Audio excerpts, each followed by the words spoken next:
Welcome to folks that are here early. Thank you all so much for joining us. We are going to get started in just a few moments. We'll kind of wait for critical mass of folks in the space and then we'll get started. Thank you all for being here.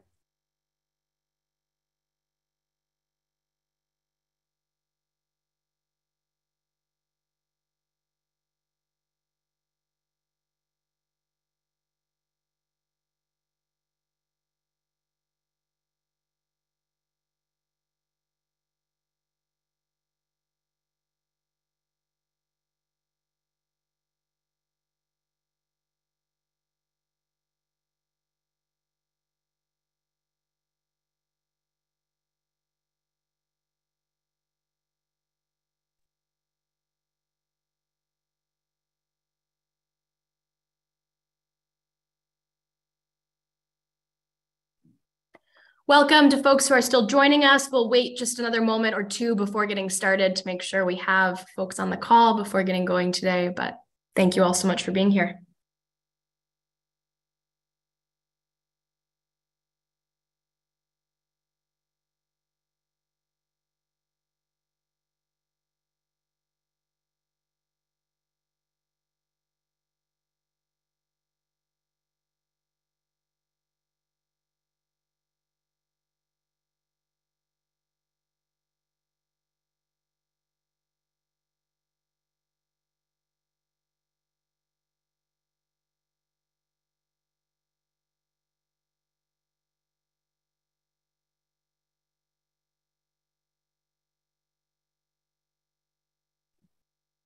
All right, welcome everyone. Thank you all so much for being here today.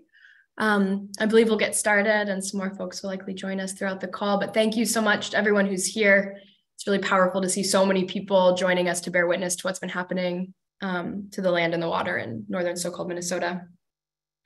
As you all know, because you're here, we're here to hear from a volunteer group of citizen scientists and monitors, Waadookawaad Amikwag, that since the end of Line 3 construction last fall has been actively monitoring the pipeline corridor. The route was built through northern so-called Minnesota, through Anishinaabe treaty land, crossing numerous bodies of water and wild rice beds. And that construction process has caused a significant impact to land and water, much, much more than the state has been reporting. The company that built it, Enbridge, has been reporting.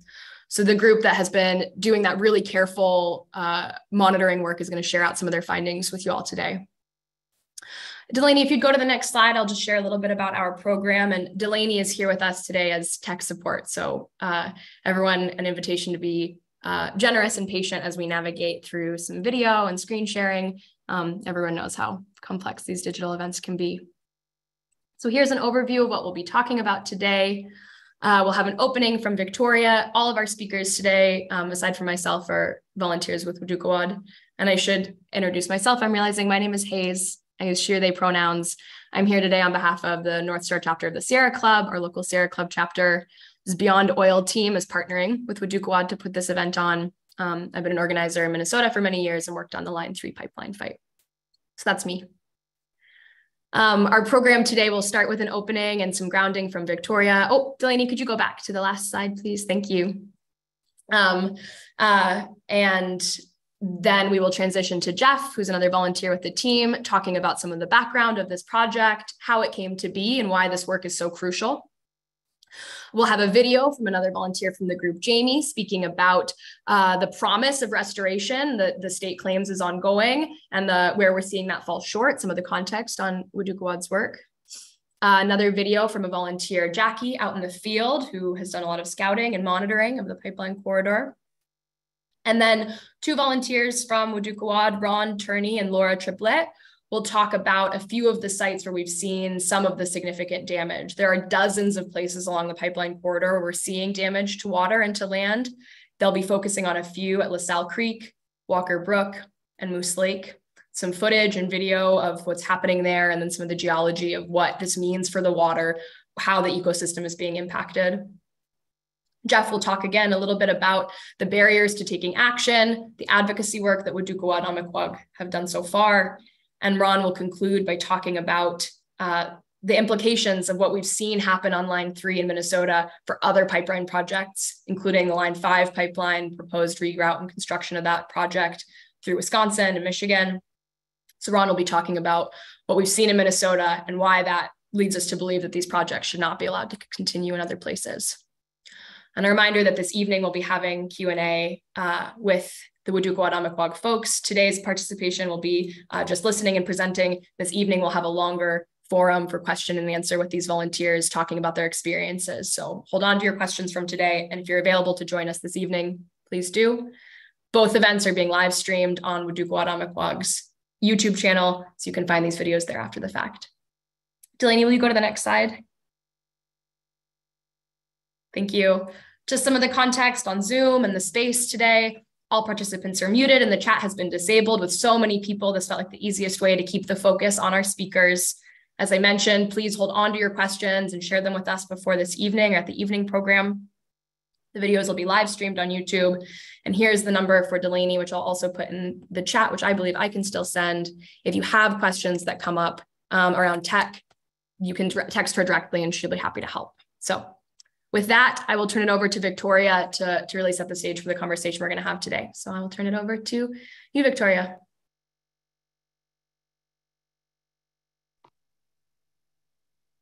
Buju and Dinaway Amagana Duk Jawani Mishig Daga Bangia to go and Nenata National Bin Victoria McMillan Indigenous cause Jaganash among Migiziquin Indigenous cause Jiboy among Indigig Kilimagom and Moye Yes Migizin Indudame Indigo Benesi Anishana Be Equa Indal Waba Iganing and Dunjba Nagachu Nangish go Naganing and Da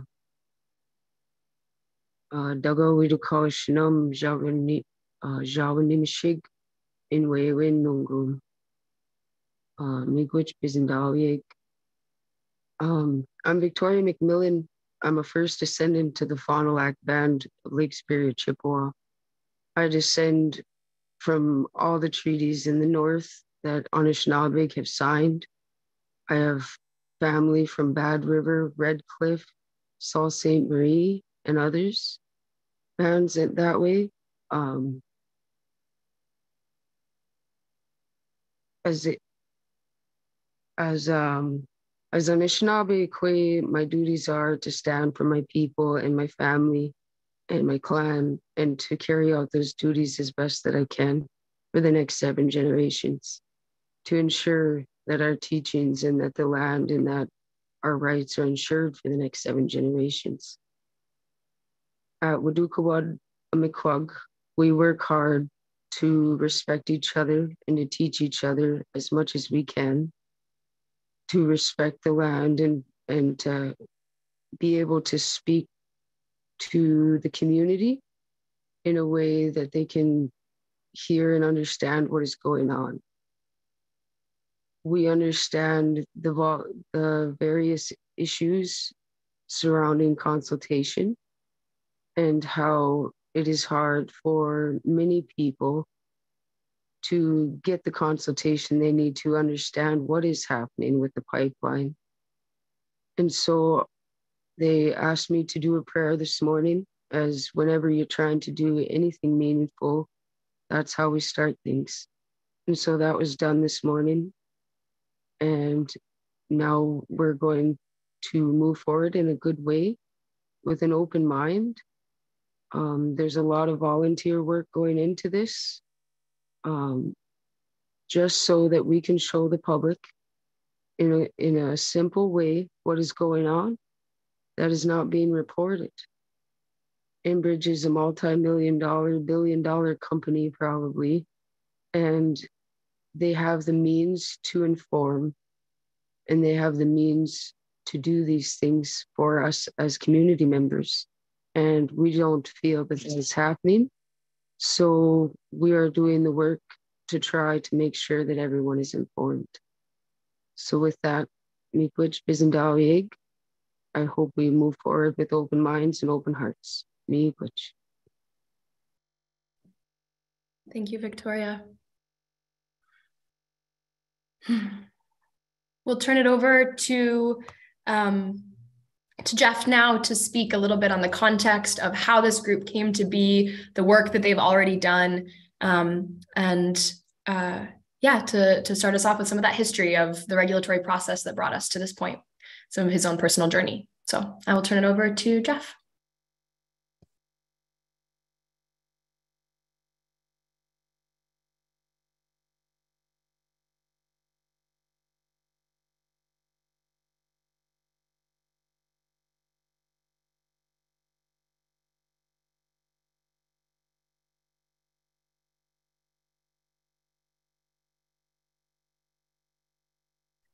I'm not hearing Jeff. I wonder if he is a co-host.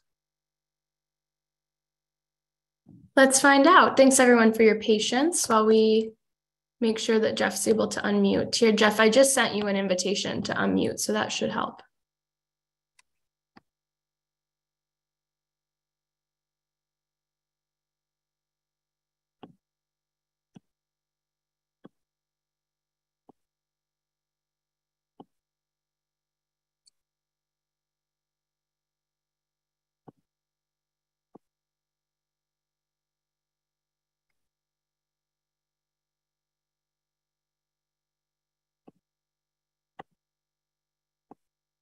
Let me see if I can find Jeff. Thanks everyone for being patient. Can you hear me now?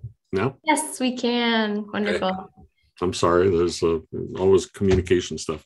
I'm Jeff Broberg. I'm a licensed professional geologist, and I've been interested in the science and culture of water for a long time.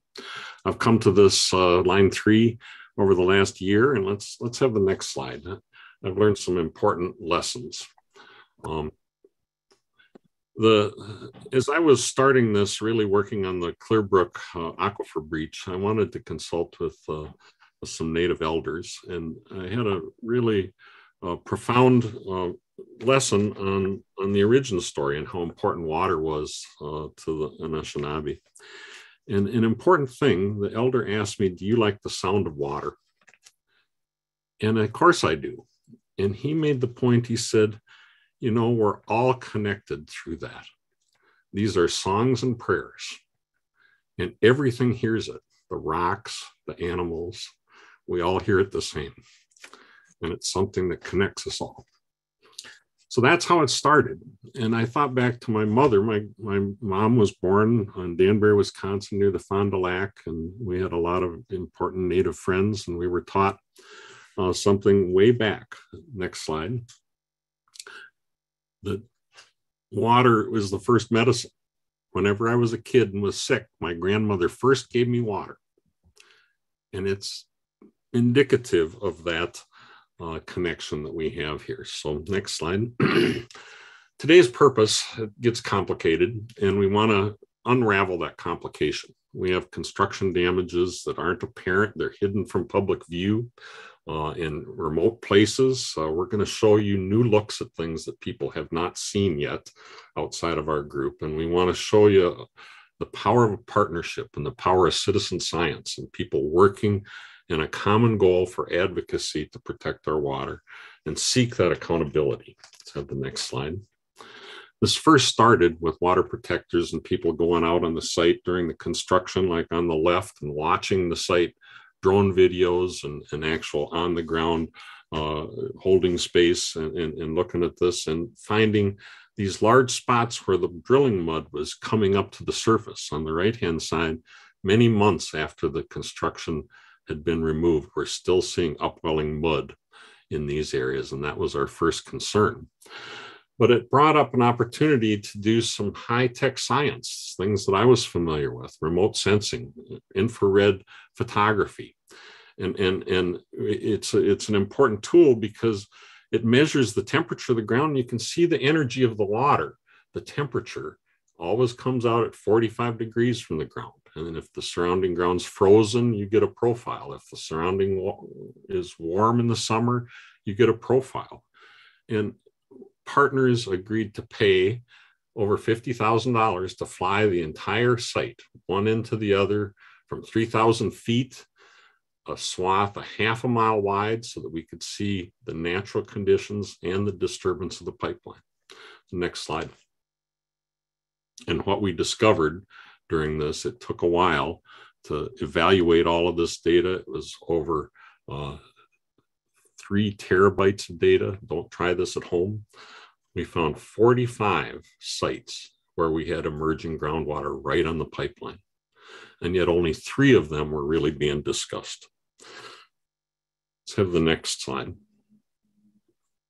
Here's an image from a high view of what this looks like. The red spots on the upper left here are the aquifer breach and the water that they're disturbing from that aquifer breach at Clearbrook.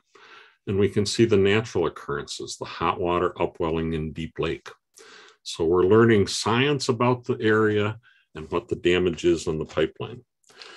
So the thermal imaging is the right tool at the right time that allows us to see that energy of the earth. And we were able to use that to target our investigations. The next slide, please. In Waadookawaad Amikwag was formed, and this group of dedicated people said, let's get trained in the science and the collection, and let's go out to the site with our drones, and wherever it's accessible and we're not trespassing, let's find these sites. And we gave them GIS coordinates. And Jackie and Dawn and so many of the others went right out to those spots and saw what we could see from remote sensing and could document this and collect, make field notes and make observations of things like upwelling sinkholes in the middle of areas that are right on top of the pipeline. The next slide. We formed to witness this and to document the damage and discover the permanent damage on these 45 sites that cross all the way across Minnesota. You think of what this has done. It's a curtain of excavation and filling across the entire headwaters of the Laurentian Divide. The Red River, the north, the Mississippi, the St. Louis is all affected here. Next slide. And what we found is there's 3 types of damage that have occurred. There's deep excavations like had happened at Clearbrook. There were sheet pile installations where they piled those steel sheets down 30 feet that penetrated artesian aquifers that burst the water to the surface, and frac-outs. The next slide. And what we've done is put together partnerships. I looked back on my email today and saw that my first communication was September 28th, a year ago. In a year, Waadookawaad has put together a group of people focused on documenting what was not supposed to happen, what was promised not to happen, frac-outs, low risks, permanent damage was not supposed to exist. This is a story of dedication while we wonder why the state isn't doing the work. Thank you, Hayes. Thank you so much, Jeff. Next, we are going to transition to a video of another volunteer from Waadookawaad, Jamie, sharing a little bit more of the context about the group and their perspectives. You'll see some more images from the monitoring work, some of the land, and their framing, right? It's amazing if true what the state has said about the monitoring and the rehabilitation, the restoration of this land, right? The narrative is the pipeline construction is over, the land is healing. That's what we've been told, right? That we can trust these agencies. That's not what Waadookawaad folks are seeing on the ground. So I'll turn it to Delaney to share that first video from Jamie. And thanks everyone again for being patient as we navigate the wide world of Zoom tech.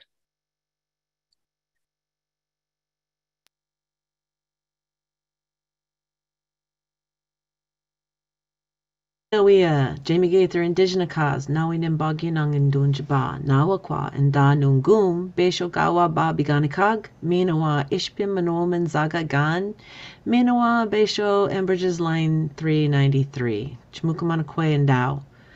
My name is Jamie Gaither. I'm a Scandinavian European settler colonizer, originally from the Midwest, and today I live in the middle of the forest, near White Earth Reservation and Upper Rice Lake. My husband and I are abutters to the Line 93 project in the heart of the places we'll be talking about today. I stand on the shoulders of all who've taught me and who've prepared my way. I'm especially grateful to the people at Standing Rock who awakened my heart in a new way, and Nibe, water, inspiring me every day. This story we're hearing from A.G. Ellison, the DNR and the MPCA, along with Enbridge, that they're remediating the land, would be amazing if it were true. We've heard time and again from Enbridge that they've repaired their breach, only to hear months later that the breach is still flowing. We've heard comforting words from the DNR, while the MPCA claims their Frac-out investigation was reported with the settlements recently announced. I read the reports. There's nothing of the MPCA's confirmation of Enbridge's claims. It's simply a report on what Enbridge says happened with no evidence of MPCA boots on the ground. Where are the water testing results, the complete listing of chemicals the Canadian corporation left behind, and the pictures of the resulting devastation to the land and water? When we of Waadookawaad Amikwag look at the land, we touch her, talk with her, and ask her to tell us what is happening. We listen to the water, and we are guided to discoveries that the state has not managed to find. Surely if they had, we'd be seeing reports on the findings we're uncovering, because what we're seeing are more damages to our wetlands and bogs, more damages brought by the remediation. Saturday night, the lights were on at Walker Brook. Enbridge didn't do their geology homework when they planned to come across our 1855 and 1854 treaty lands. Many of us did our own homework and know this land intimately. We warned of the dangers and stressed our concerns to state and federal agencies, all to no avail. The state and feds didn't do their homework either, trusting too much in Enbridge's promises, and now we're all paying the price. What you see today is disturbing. It's not easy to witness, and we appreciate your courage to join us. We hope you will be inspired to action. One final note, our work is done legally, sampling on public lands and securing permission on private lands to assure our evidence is admissible in a court of law. With the help of citizens, perhaps we can urge the state and federal agencies to finally resort to listening to the people of the land, to come and see with their own eyes what Enbridge has done. We want remediation, not the fix with the most concrete, but the repair that experts determine is best for the land and water. And then we want these regulatory agencies to assure that we never let Enbridge do this anywhere else.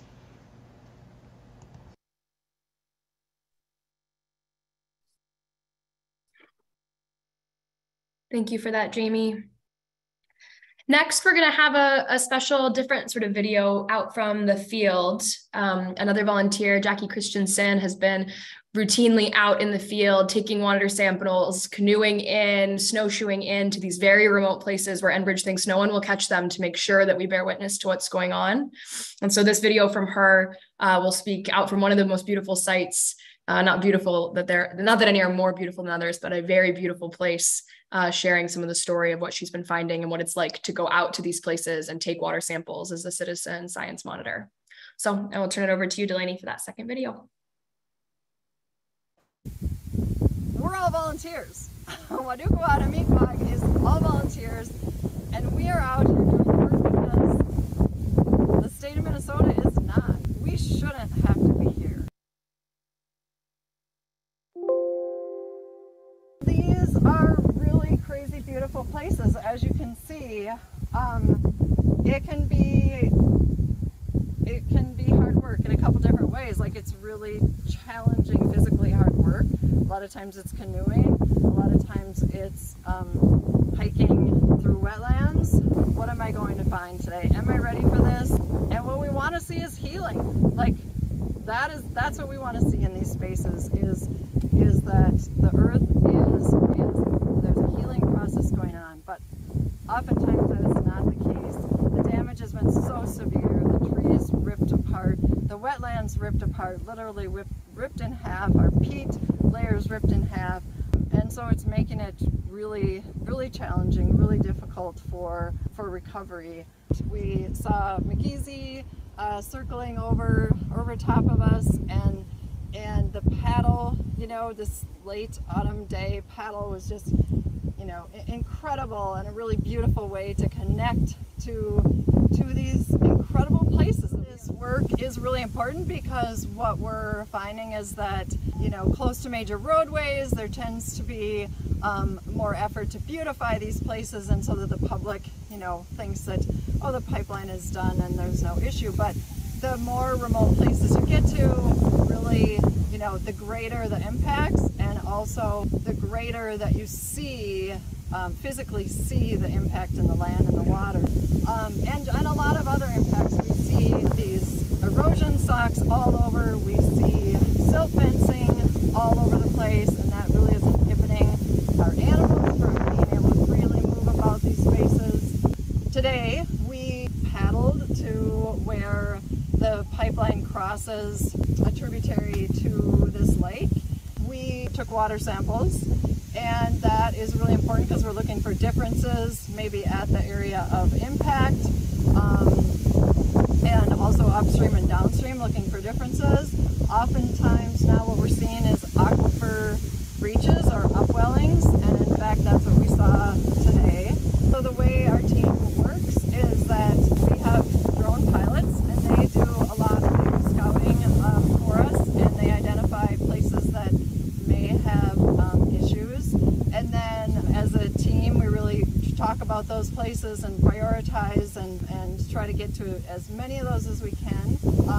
And so we are documenting through photographs, through video, through the water samples, the data there, and then also we have some meters we use in the field, and we can gather data on conductivity and salinity and temperature, and that can tell us a lot about what's happening in a particular place.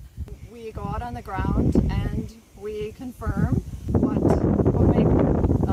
we might be seeing from the air. We do a lot of photographs, we take a lot of video, and try to bring the story of the place post-construction to bring that story, back to everybody else. So we have come to the end of an incredible day out in the field.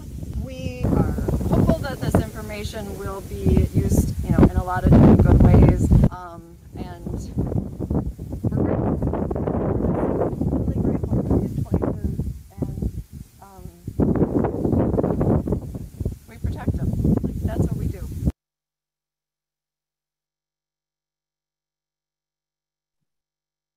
Thank you for that, Jackie.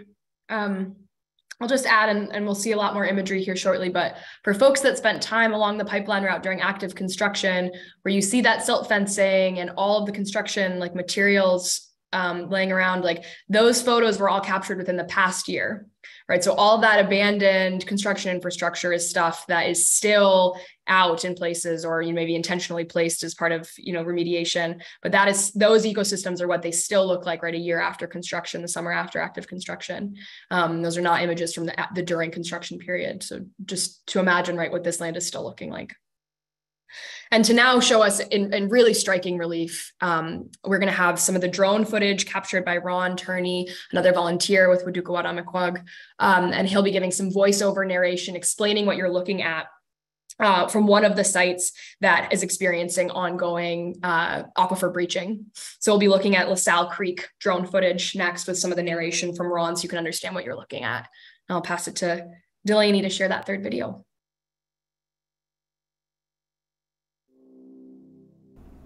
Bonjour. Waadookawaad Amikwag presents Enbridge Line 3 and 93 environmental impacts.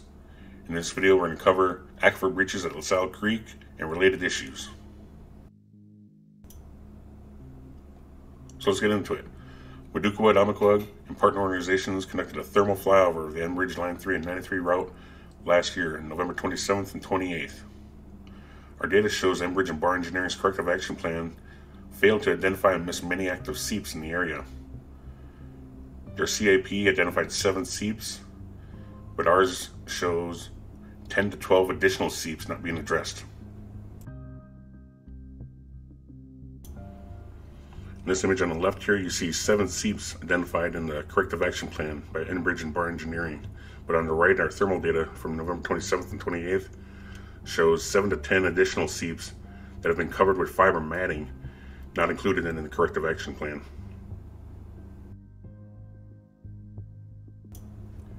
In this image, you see one of the seeps covered with fiber matting, still releasing 45 to 50 degree groundwater being run off into filter bags in the trees. Here's a thermal version of the previous image showing the fiber matting with the 45 and 50 degree groundwater emerging from the sides and pooling on top, along with the water running off in the filter bags.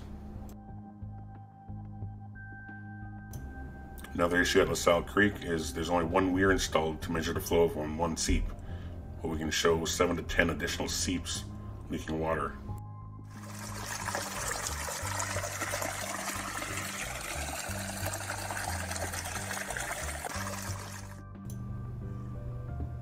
Here you can see seep number 4, and there's a small flow from this one. We estimate 3 to 5 gallons a minute, or around 216,000 gallons per month. Since there's no weir box here, we asked how much water has really been released in the entire valley from all of these extra seeps. Another issue we see here at LaSalle Creek is the easement becoming too saturated. The additional 7 to 10 seeps have been releasing water for the past year and turned this into a safety hazard on public land.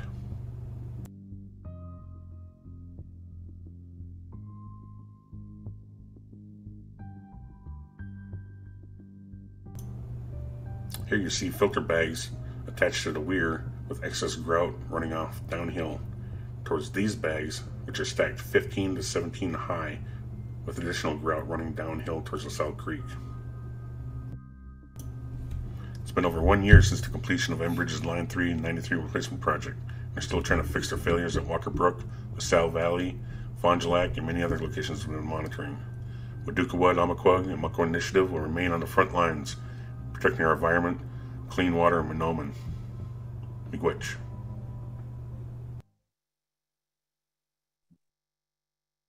Thank you for that, Ron.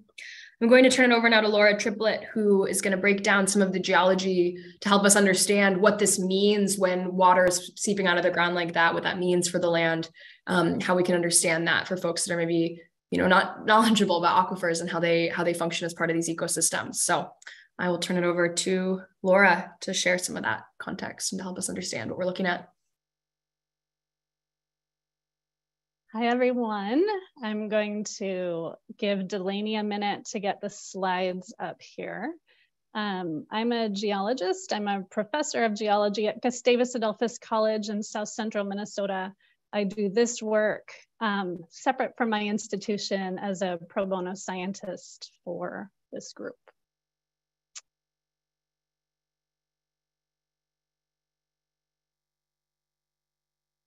Great, thank you.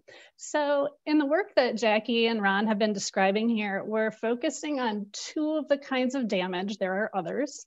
And what Ron was just showing you at LaSalle is in the first category here on the left.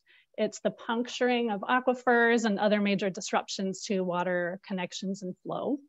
The second category is drilling fluid blowouts, like what we witnessed in the Mississippi River just outside of Itasca State Park. And those have resulted in what's an undisclosed but undoubtedly massive amount of drilling fluid permanently emplaced into river floodplains. By the way, the state of Pennsylvania recently filed 48 criminal charges against a pipeline company there for underground drilling fluid releases like this. Minnesota didn't or maybe couldn't file any of their different state laws. Also make a mental note of this temporary bridge here you see over the Mississippi. I'll come back to how damaging those bridges might be in a bit. So next slide, please, Delaney. So back to LaSalle. What Ron showed you is a terrible tragedy and was entirely preventable.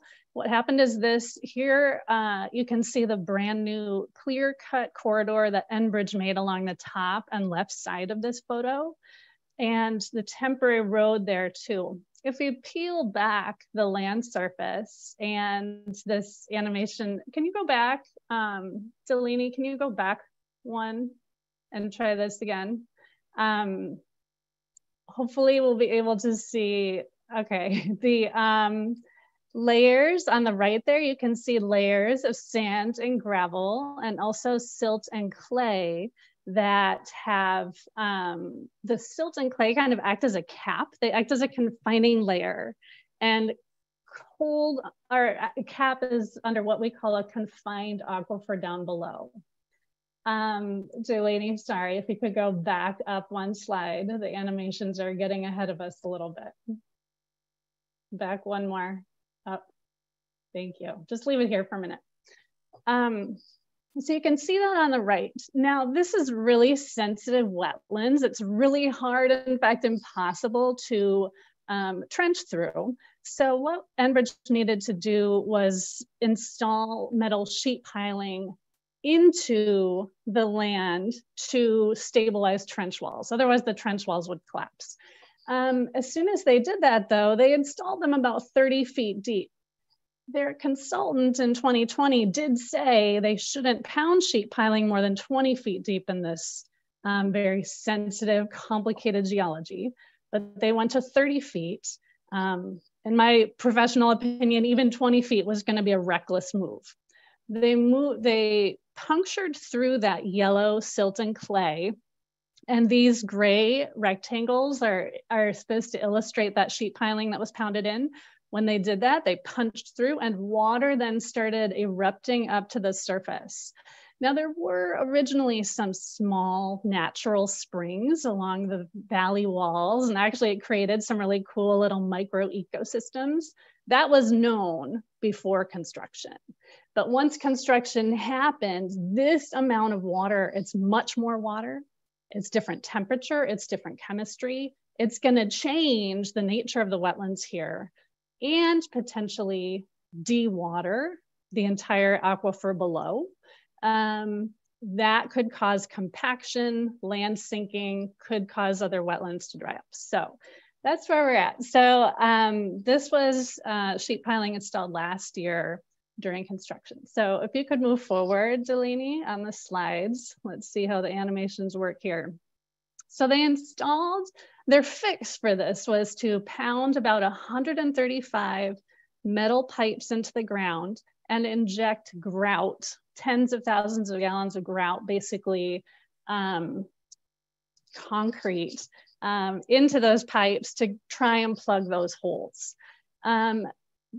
It basically created about a 23-foot tall concrete wall underground here, about the length of 2.5 football fields, that would act as an underground dam and keep groundwater from moving down the valley wall into the creek.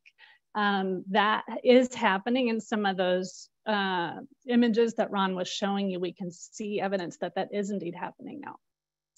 But even with all of this grout, the fix didn't work. What's scary is water still seeping up to the surface now. And also what's scary is that Enbridge didn't tell the state of Minnesota that this was happening until July of 2022. Well, we at Waadookawaad Amikwag had known it months earlier from the work we've been doing.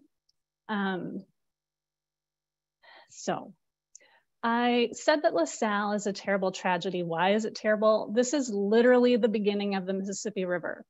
And beginnings are important. Things that happen in headwaters like this, changes that happen to streams, can have a cascade effect, a domino effect all the way downstream. And I've learned from my partners in this work that these places have value in and of themselves. The way I see my partners greeting these streams as relatives is a good analog. I think it's actually a more human analog for exactly what Western science has been trying to teach us anyway, that our lives and our livelihoods are bound up in the integrity of the water and the land. Lastly, this outcome was knowable and indeed known in some aspects. And these are examples of permanent impacts from normal construction activities, not temporary as was assumed during the permitting process. Okay, so now we're gonna go, oh, one more, if you could go forward one more slide, Delaney. So we're gonna go back to Ron in a second here. He's gonna show you another location that we've been monitoring. The state has not talked about this other site publicly yet. And this site, Walker Brook, was not included in the recent so-called comprehensive enforcement action. So Walker Brook is just a few miles from LaSalle Valley, as you can see on this map. You can see Lake Itasca down there on the bottom, the official headwaters of the Mississippi, very popular state park in the state of Minnesota. Now, the state didn't make Enbridge study the geology in Walker Brook before approving the route or starting construction. So we know a lot less about it. As far as I can tell, Enbridge didn't really do any geotechnical work to speak of.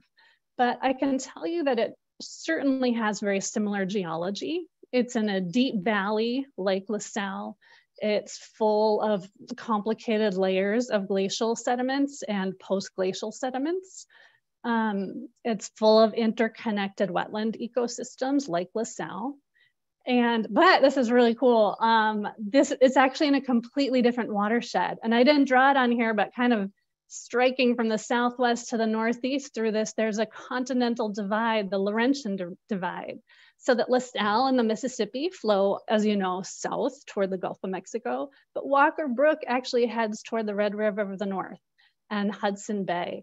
And I hope that if you can come to the evening session tonight, Victoria is going to talk more about that triple divide that we have that makes Minnesota really special and indeed sacred to a lot of Native peoples in this country. So Walker Brook, I'm going to turn it back over to Ron so we can see that video of Walker Brook.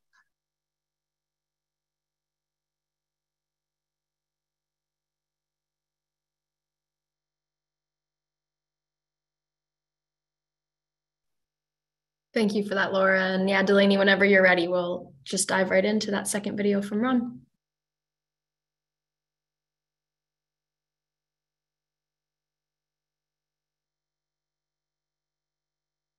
Who's at Walker Brook? So let's get into it. As you may know, Waadookawaad Amikwag and partner organizations performed a thermal flyover of the Enbridge Line 3 and 93 reroute project on November 27th and 28th of last year. Top of the screen, you can see a utility corridor, and in the center of the screen, you see the Enbridge Line 93 pipe with oil flowing through it. But you also see a bright white signatures indicative of emerging groundwater with three Delaney, seeps I think we're not seeing the video. on the East Hill.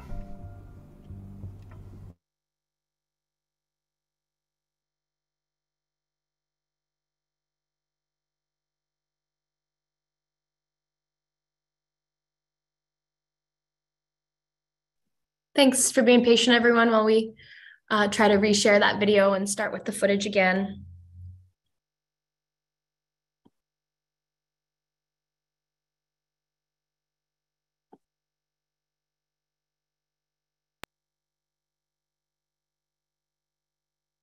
Bonjour, Waadookawaad Amikwag presents Enbridge Line 3 93 Environmental Impacts. In this video, we cover groundwater issues at Walker Brook. So let's get into it. As you may know, Waadookawaad Amikwag and partner organizations performed a thermal flyover of the Enbridge Line 3 and 93 reroute project on November 27th and 28th of last year. Top of the screen, you can see a utility corridor, and in the center of the screen, you see the Enbridge Line 93 pipe with oil flowing through it. But you also see a bright white signatures indicative of emerging groundwater with three seeps on the West Hill and multiple seeps on the East Hill. There's a sinkhole and seep directly above the pipe in multiple locations, and you have tubing running off the groundwater into filter bags, and the white that you see in the image is 45 to 50 degree groundwater. Here on April 1st, you can see 20 structures on the hillside trying to save it from eroding away from emerging groundwater rushing downhill into Walker Brook. In this video on August 1st, you can see on the west bank 3 seeps of groundwater emerging and being run off into filter bags. The dark indicates 45 to 50 degree groundwater. The estimated flow at this location is 10 to 30 gallons a minute, nearly 1 million gallons per month. In this thermal video, you see the yellow signatures as the gray fabric acting as a thermal barrier.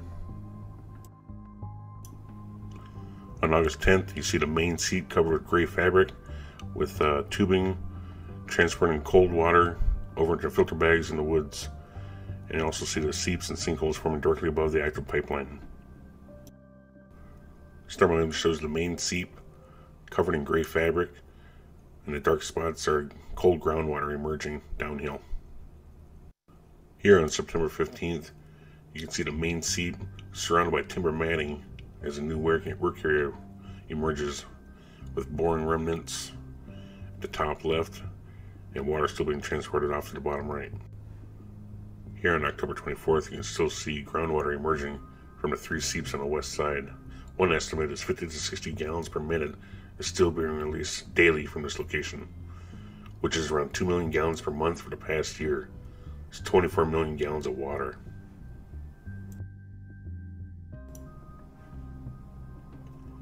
It's been over 1 year since the completion of Enbridge's Line 3 93 replacement project, and they're still trying to fix their failures at Walker Brook, LaSalle Valley, Fond du Lac, and many other locations we've been monitoring. This is what happens when federal and state agencies fail to honor Indigenous treaties, conduct thorough environmental impact studies, listen to real science, and allow a foreign corporation like Enbridge to run roughshod in our most fragile ecosystems. Waadookawaad Amikwag and Mukwah Initiative will remain on the front lines, protecting our environment, clean water, and Minoman. Miigwech.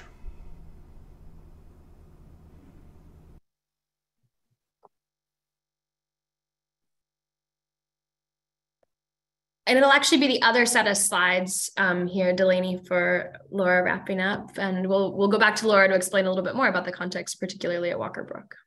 Yeah.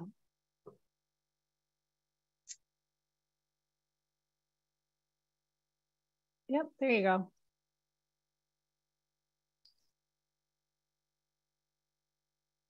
Thank you. Great. Okay, so Walker Brook is an example of a site that wasn't included in the state's recent comprehensive enforcement action. And again, hasn't been discussed publicly.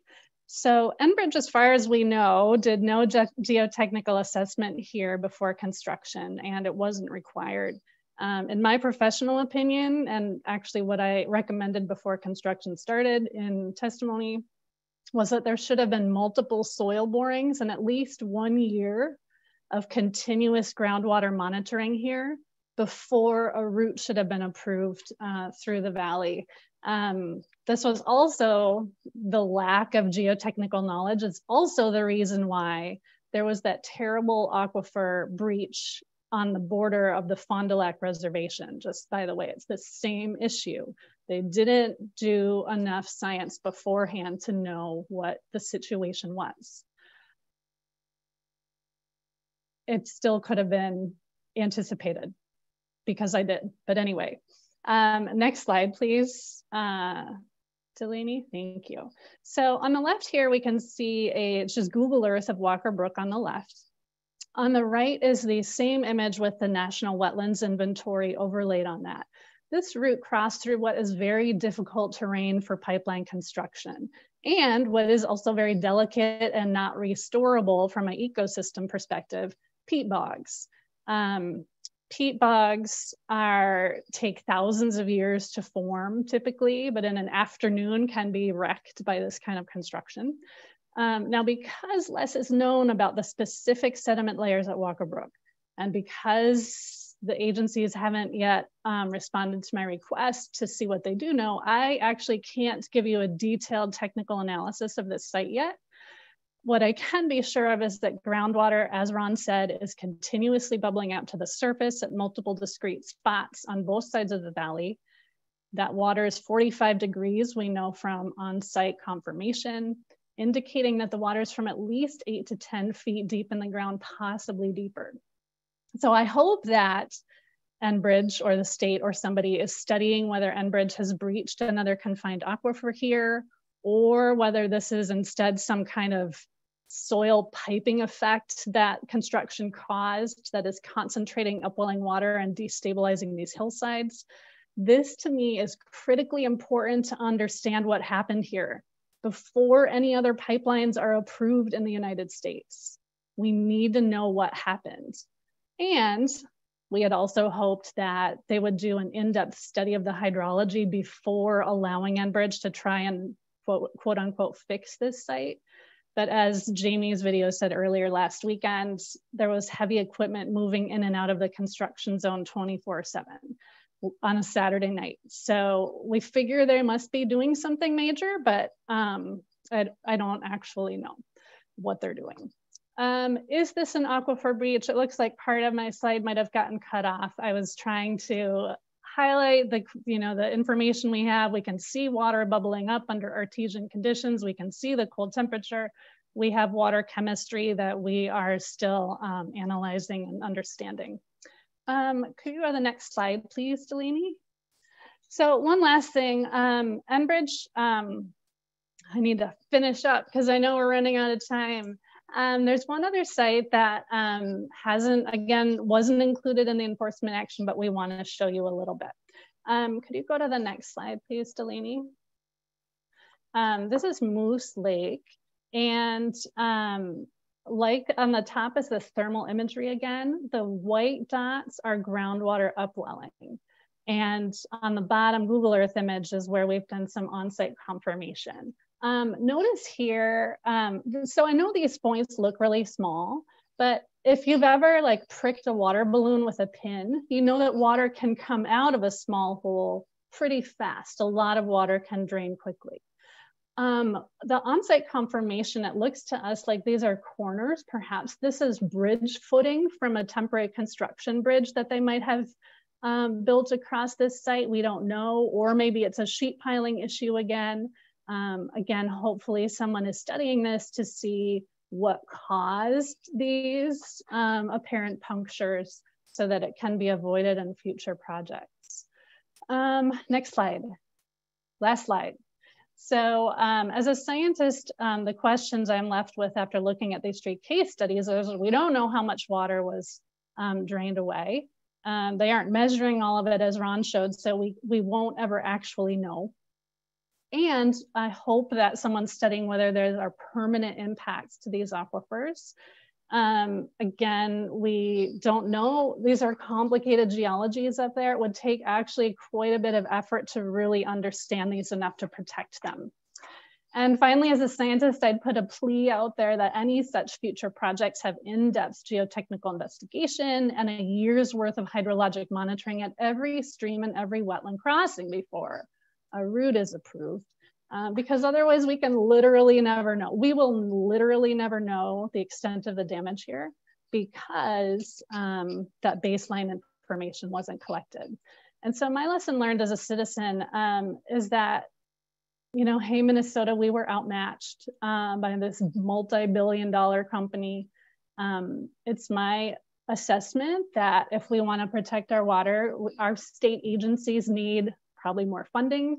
Our state agencies need more independence, and we probably need stronger laws in our state for our agencies to enforce in order to do the protection we expect. Thank you. Thanks, Laura. We'll turn right over to Jeff to speak about some of the barriers to action that Waadookawaad Amikwag folks have faced in doing this work, right? The citizen scientist monitoring, and we'll move towards closing with some final words from Ron about how we can think about these impacts affecting future projects. So over to you, Jeff. Thanks so much. The barriers that we're talking about are both physical barriers and metaphorical barriers. We see all kinds of barriers. A cement wall that goes almost half a mile across an aquifer and peat bog. We see silt fence by the hundreds of miles that prevent the frogs and the turtles and the small animals from moving through their natural environment that are all left behind. And the metaphorical part of this is that we see barriers to communication and effective communication. We don't understand why the state and other federal agencies aren't acting on this. So we're continuing our volunteer action. We're recording the permanent impacts, and we proposed a memorandum of agreement with the state that seeks to repair trust, share our knowledge, and eliminate the cultural barriers to communication. Next slide. The challenge is one of communication. It's an information overload. It's complex. It's competing messages. It's a matter of status, cultural status, and lack of trust. Our response is to show up. We have a dedicated group of volunteers that are showing up and saying, what do we need to do to show and make the public and the state aware of these promised conditions have been violated. There was to be no damage. Next slide. There was not to be any permanent issues. And we were assured that to be true, it wasn't. So where can we find trust? Our water connections are broken and we're all suffering. Next slide. There's been 3 civil settlements so far, one for Clearbrook, one for LaSalle, and one for Fond du Lac for the aquifer ruptures. Fines, settlement stipulations were ordered, and also all of those said that there would be no further action by the state of Minnesota. That doesn't mean that we won't take action, because the escape clause is that if new information comes forward that these are bigger problems, new problems occur, or they find that Enbridge and their consultants were dishonest, these can be reopened. We have criminal charges pending in Clearwater County against Enbridge. It's the same condition. They have a year to prove that they tell the truth. We want to challenge that, and we think they're not telling the whole story, and they're taking advantage of some of the physical barriers we have to understanding these things. So we're moving ahead, new information, and we aren't going to allow them to continue to conceal these. Next slide. So we have proposed back in the end of August, a really kind of complicated 6-page memorandum agreement. And the principle is do no more harm. We want to get together on this, but let's stop the harm. And we're seeing many of the workings of this summer that are investigation or restoration are causing continued trouble. We need to continue thermal investigations. They're such an extraordinary tool. It's easy to do from drones. We can identify these sites that are problems. And we need a complete failure analysis that identifies all of these problems across the headwaters before they move ahead with line 5. They could repeat these same mistakes if we aren't diligent about controlling this. So the MOA has been sent. Next slide. We haven't heard back. We've sent it to the PCA commissioner, the DNR commissioner, the governor, Keith Ellison. Who's going to respond? Next slide. We're hopeful, but we've taken another track and gone down a federal approach. And we've asked our congressional delegation, and Betty McCollum has written letters now to the Corps of Engineers and the US EPA to address our concerns. We're waiting to hear back. Next slide. Who will respond? Thank you. Thanks so much, Jeff. I know we're coming right up on the top of the hour here. And I think for the sake of time, we'll conclude this first event today. And we will give Ron some of that space at the evening panel to especially focus on the connections to line 5, although I know many of our speakers mentioned it throughout, right? Given what we saw in line 3, these other pipeline projects absolutely should not be allowed to continue. So with that, we'll conclude. I would remind everyone that we're hosting the secondary event this evening at 7 o'clock for further discussion. And I'll also share here in the chat the YouTube channel from Waadookawaad Amikwag, where you can learn more, follow their information and their updates. And additionally, the Sierra Club will be sending out a follow-up email to all of you who RSVP'd to attend today with some further resources and places to stay engaged. So please continue to stay engaged with this issue, to support the work that folks are doing, and join us this evening at 7 Central, if you can, for Q&A and some more discussion with the panelists you heard from today and others from that group. So thank you all so much for being here. Have a good day.